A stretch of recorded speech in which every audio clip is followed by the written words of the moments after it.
الحمدللہ والصلاۃ والسلام علی رسول اللہ اما بعد۔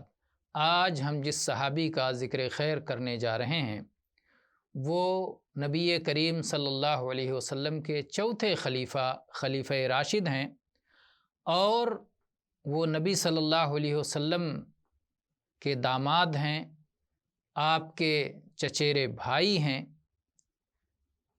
اور قضا کے اور فیصلہ کرنے کے بہت بڑے عالم اور ماہر ہیں۔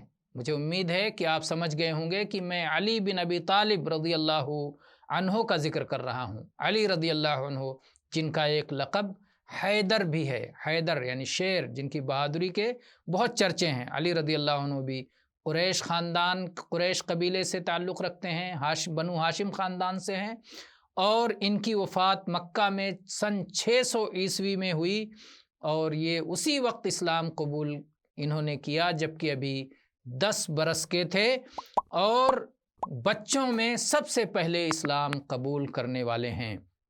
نبی کریم صلی اللہ علیہ وسلم نے جب مدینہ منورہ کی جانب ہجرت فرمائی تو آپ کو مکہ میں رہنے کا حکم دیا کہ جو لوگوں نے آپ کے پاس امانتیں رکھی ہیں ان سارے لوگوں کی امانتیں اور ان کے حقوق ادا کرنے کے بعد پھر مدینہ میں آپ تشریف لے آئیں، اور چنانچہ ایسا ہی ہوا۔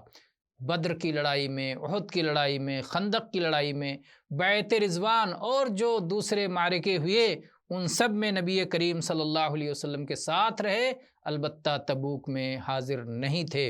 اور عثمان بن عفان رضی اللہ عنہ کی شہادت کے بعد آپ کو مقام خلافت سے سرفراز کیا گیا، اور انہی کے زمانے میں جمل اور صفین کے ناگوار واقعات ہوئے۔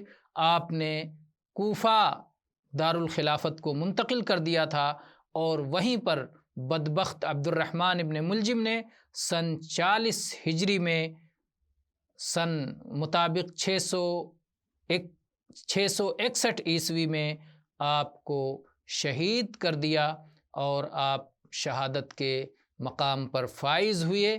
اللہ تعالیٰ آپ کو شہادت کا اعلیٰ مقام عطا فرمائے، آپ سے راضی ہو جائے اور آپ کو راضی کر دے۔ اور یہ بھی ان 10 صحابہ میں سے ایک ہیں جن کے جیتے جی ان کی زندگی میں اللہ کے نبی صلی اللہ علیہ وسلم نے انہیں جنتی ہونے کی بشارت عطا فرمائی تھی۔ واللہ تعالیٰ عالم، والحمد للہ رب العالمین، وصلی اللہ علی نبینا وسلم۔